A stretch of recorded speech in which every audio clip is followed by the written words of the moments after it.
নমস্কার বন্ধুরা, আরেকটি নতুন ভিডিওতে আপনাদের স্বাগত জানাচ্ছি। অন্নপূর্ণা ভান্ডার প্রকল্প নিয়ে রয়েছে একটি গুরুত্বপূর্ণ আপডেট।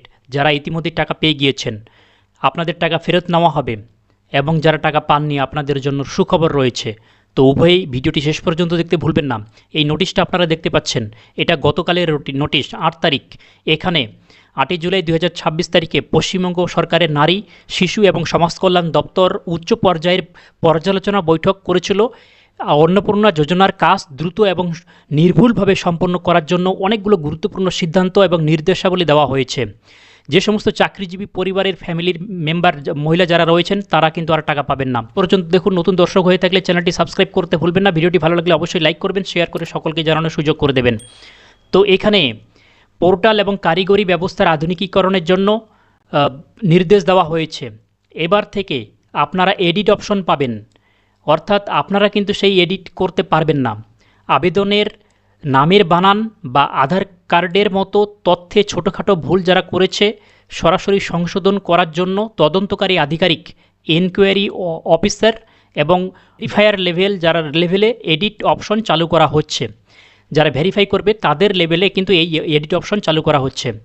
এরপর ভবিষ্যতে নাম বাতিলের সুবিধা, ক্ষেত্র অনুসন্ধান অর্থাৎ ফিল্ড ইনকোয়ারির সময় যদি কোনো আবেদনকারী অযোগ্য প্রমাণিত হন, তবে তালিকায় নাম থাকার পরেও পরবর্তীতে তা বাতিল করার অপশন পোর্টালে এবারে রাখা হবে।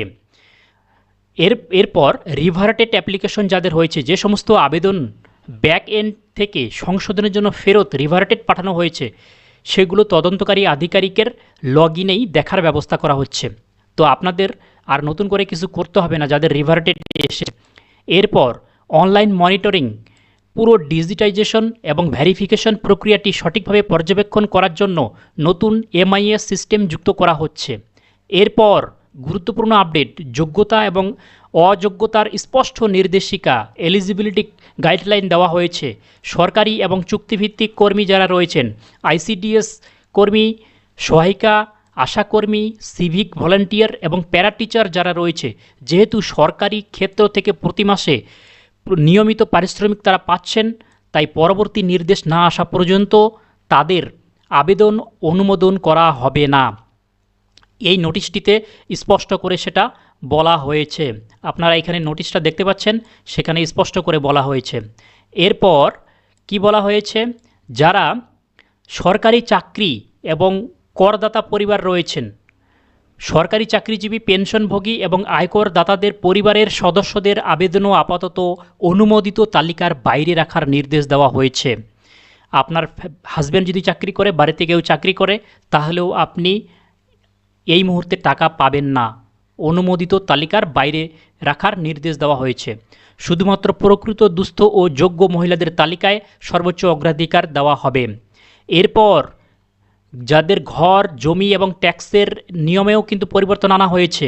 সিনকোনা বাগানের কর্মী, জিএসটি দেওয়া পরিবার, 3 বা তার বেশি যদি পাকা ঘর থাকে এবং 50 ডেসিমেলের বেশি জমি যাদের আছে, সেই সমস্ত আবেদনকারীদের ক্ষেত্রে 19/5/2026 তারিখের মূল নোটিফিকেশন অনুযায়ী তদন্ত করে সুপারিশ পাঠাতে বলা হয়েছে। কাজের গতি বাড়ানোর জন্য প্রশাসনিক ছাড় অর্থাৎ নথি আপলোডের বাধ্যবাধকতা শিথিল করা হয়েছে। আপনাদের আর যাদের এখনও টাকা পাননি অত বেশি নথি আপলোড করতে হবে না। ভেরিফিকেশন রিপোর্টের পাতাটি স্ক্যান ও আপলোড করতে অনেক বেশি সময় লাগছিল। কাজের গতি বাড়াতে নির্দেশ দেওয়া হয়েছে যে আপাতত পোর্টালে এই নথি আপলোড করার প্রয়োজন নেই, তবে সই ও সিলমোহর সহ সেই কাগজের হার্ড কপি অফিসে যত্ন সহকারে রেখে দিতে হবে। অতিরিক্ত কর্মী নিয়োগ করতে বলা হয়েছে।